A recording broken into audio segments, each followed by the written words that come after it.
This is problem 934. It's on page 501. In a production facility, 3 centimeter thick large brass plates with properties given there that are initially at a uniform temperature of 25 degrees Celsius are heated by passing them through an oven maintained at 700 degrees Celsius.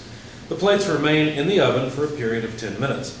Taking the convection heat transfer coefficient to be 80 watts per square meter per degree Celsius, determine the surface temperature of the plates when they come out of the oven. Okay. So here's one of the brass plates. We're given a bunch of information in terms of properties about this plate, or about the plates. I'll write all that data down here so that you have it. Thermal conductivity, 110 watts per meter per degree Celsius. Density, 8,530 kilograms per cubic meter. Heat capacity, 380 joules per kilogram per degree Celsius. Thermal diffusivity, 33.9 times 10 to the negative 6 square meters per second. Initial temperature, T sub I, 25 degrees Celsius. Temperature of the air far from the plate, 700 degrees Celsius. The amount of time they're in the oven, 10 minutes. The convective heat transfer coefficient in the air, notice these are really not properties of the plate, 80 watts per square meter per degree Celsius. Now the plates, let's see, the plates are given as 3 centimeters thick.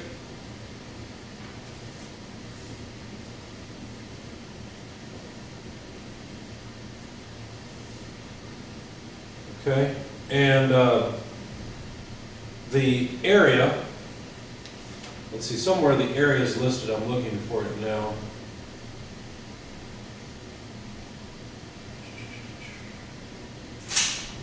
Is right there. Oh, I know what I did. We weren't given the area of the plate, but we can say there's a length L1 here and a height, I'll call that L2 here. We don't actually need those sizes to solve this problem. All we really need is the thickness of the plate. Now the question is about the surface temperature of the plate. Now it wouldn't matter where on the surface of the plate we look. Basically, we're assuming that this plate is much thinner than it is long and tall. So this is the information we need to solve the problem. So we're supposed to find the surface temperature after 10 minutes. Well, let's see. We might be able to use lumped parameter analysis because this is a brass plate. Brass is pretty good at conducting heat. In fact, it's really good. So why don't we calculate the BO number? Now the BO number would be HL over K, where L is the characteristic length. Now what is the characteristic length? Well, it's always volume per area in the BO number, where we're trying to compare the BO number to 0.1 to see if we can use lumped parameter analysis. So what would that be? Well, the volume would simply be the thickness, the 0.03 meter thickness, right? Multiplied by the area, L1 by L2.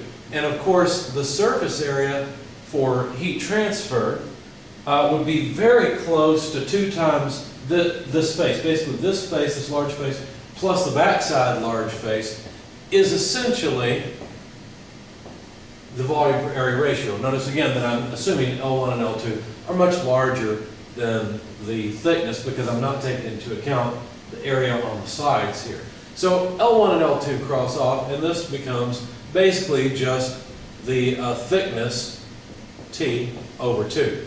So it's just half of the thickness. Now, what's a little bit confusing here is that this characteristic length L, I'm going to redefine it in a moment because we're going to use the model for the infinite plate or the infinite wall.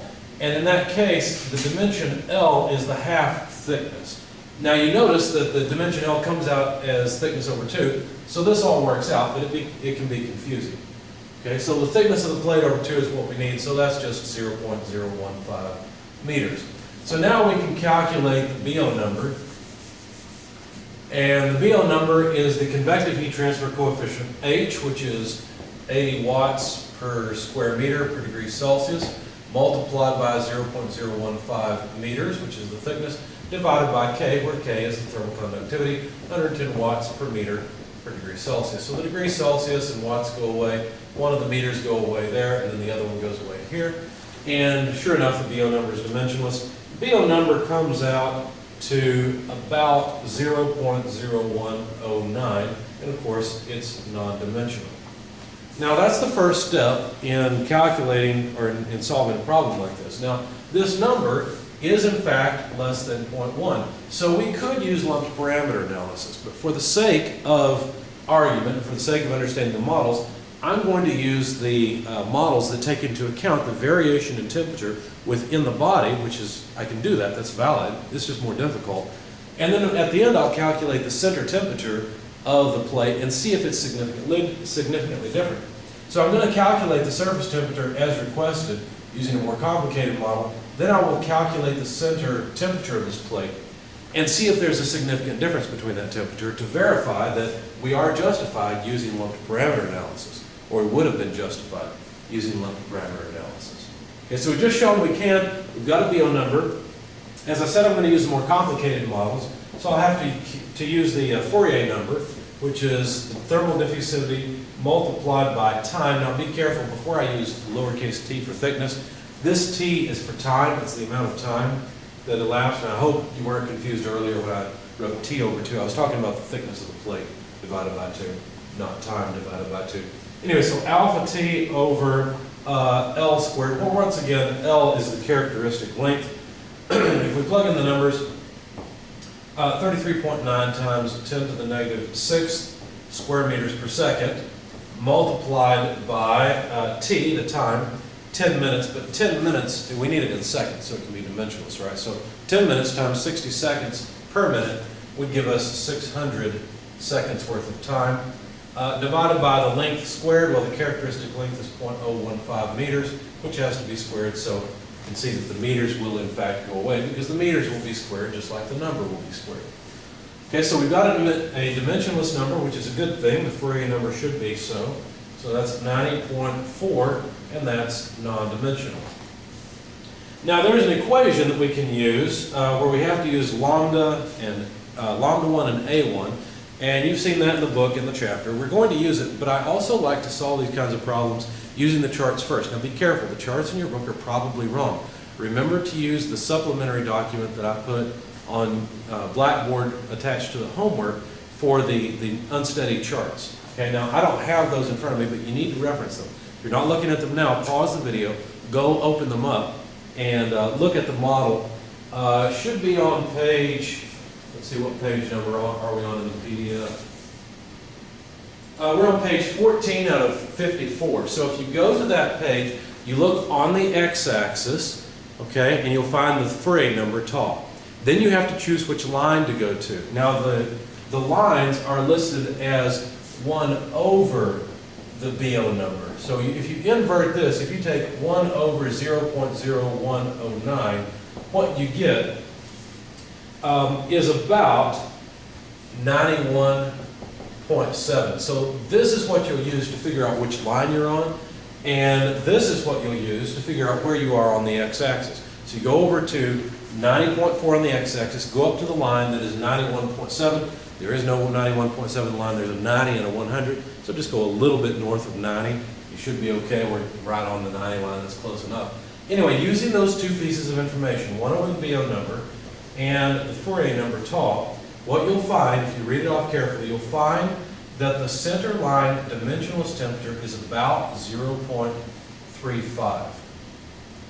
Okay, now this is important. This is the number that we really need. Now, I don't believe we will need much else here, so I'm going to erase the figure so that I can use the space over here. But now let's go through the equation. This is the result from the graph. So this is our graphical result from the figure. Now let's use the equation. The equation looks like this. The dimensionless center temperature, which is the temperature as a function of position, where that position, well, let's see, no, I'm sorry, we need the surface temperature, don't we? So, oh, by the way, before we move away from the graphical part, this is just from the figure on page 14. You will also have to use the other figure, which is on page 15, because we'll need the center line dimensionless temperature multiplied by the modifying factor for the fact that we want a temperature on the exterior surface. So we've got to get this other theta as well, and you get that from that second chart. Now to get it, you have to calculate x over L. X is the particular position. I shouldn't have erased my figure, but let me sketch it again. So there's our center line. I'm not going to draw the whole plate, but I had it before. Basically, the particular position we're interested in is on the surface. At that point, the x-coordinate is equal to the, so that the particular position of interest, x, is this point. So x over L is equal to just L over L in this case, because we want the temperature of that exterior surface. So this is just 1.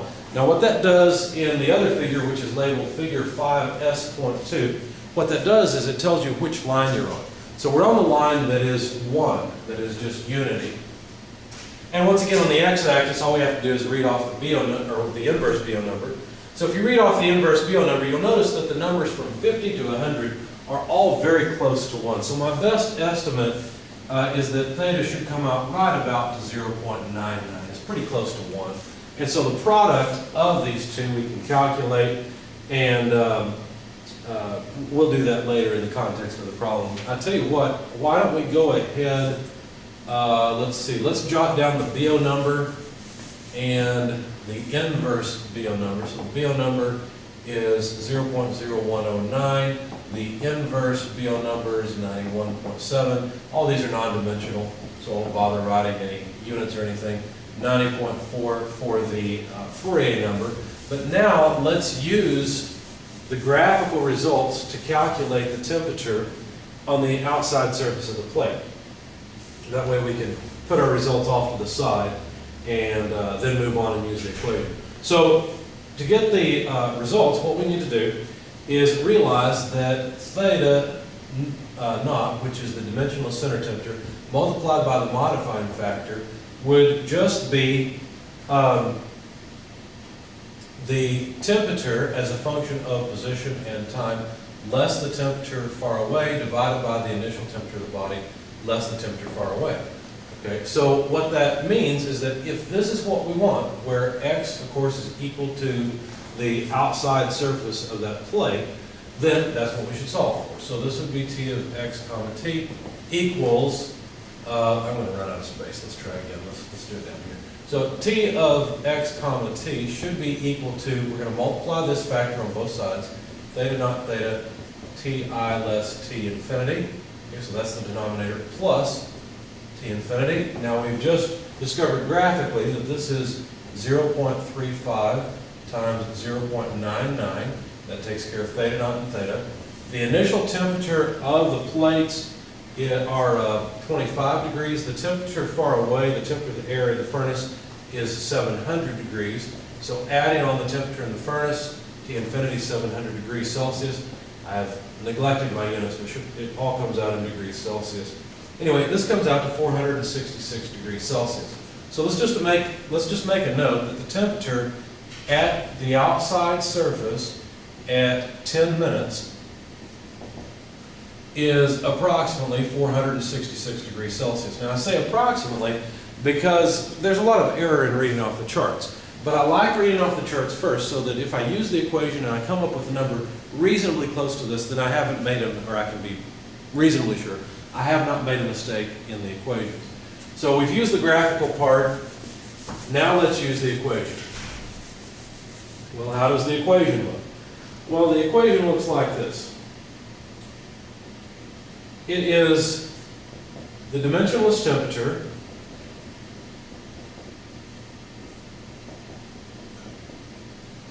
equals A1e to the negative lambda 1 squared tau multiplied by the cosine of lambda 1 x over L. Now this is lambda 1, not a comma, so it's multiplied by x over L. Now this is analogous, or it's really the same thing, as theta naught. And this piece is the theta that we had before. Of course, we evaluated both of these graphically before. Now we're going to evaluate them numerically. Now, if you look at table 9-1 in your book, let's see, let me give you a page number quickly.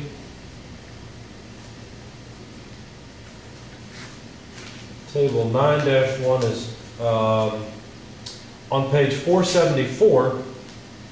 We'd like to use the BO number to come up with A1 and lambda 1. Now, of course, with the BO number of 0.0109, that's not going to be in the chart. Now, be careful when you read off of this chart, because you might be tempted to go down to 0.1 and miss that decimal place. So make sure you're at the correct line or the correct row in this chart. In fact, it looks like we'd be between the first and second lines. Okay, so please look at that chart on page 474 at this point, if you're not already. So A1, if I were to interpolate based on this BO number, what I'd find is that A1 is about 1.0018 and lambda 1 is about 0.1035. You should pause the video at this point and make sure you can get these numbers as well. These are dimensionless numbers, and they are based only on the BO number. So the BO number basically gives rise to both of these numbers so that we can plug them into the equation. Okay?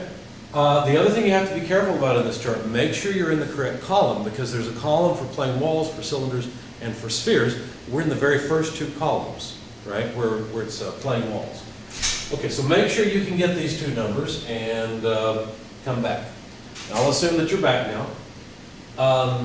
Now we need to plug these numbers into our equation, but before we do that, let's rearrange to solve for the temperature that we're looking for. This would be the temperature at the surface. Now, how do I know it's at the surface? Well, I'm going to plug in L here for X, right? So that this modifying term would modify the temperature and move it out, or modify the dimensional temperature, and move it out to the surface, to the exterior surface. How do I know it's at 10 minutes? Well, the 10 minutes have already been incorporated into the Fourier number. So this is really the temperature of the surface, which is the temperature at L, 10 minutes, because of what I've incorporated into the equation. So solving for this term, it would be simply A1e to the negative lambda 1 squared tau, cosine, and notice these are multiplied together, that's not in the exponent, cosine lambda 1, and let me just go ahead and write in that this would be L over L, because that's really what I'm doing. Okay, that's that term, multiplied by the denominator, so multiplied by the initial temperature less the temperature far away, and then add on the temperature of the air far away, so the temperature of the furnace. Okay, so all I've done is I've solved for the surface temperature at this particular point in time. Now, let me move over a little bit because I need some space. So the surface temperature then would be A1, but A1 is 1.0018, e to the negative, and lambda 1 is 0.1035, that has to be squared, multiplied by tau, where tau is the Fourier number, 90.4. And by the way, to use this equation, tau has to be greater than 0.2, and of course 90.4 is much greater than 0.2. So we're okay in using this. If it's not, the problem is that this equation is not exactly correct. It's an approximation. And if basically some terms have been dropped out that make it very difficult to calculate so that it is easier. If tau is less than 0.2, then the terms that were dropped are significant. But if tau is greater than 0.2, they become insignificant very quickly. So anyway, what we have so far is this piece. We've finished with it. And then we need the cosine of lambda 1, 0.1035. L over L is just 1. And then we need to multiply by the initial temperature, 25, less the temperature far away, 700, plus the temperature far away, 700. All this is units of degrees Celsius because of this.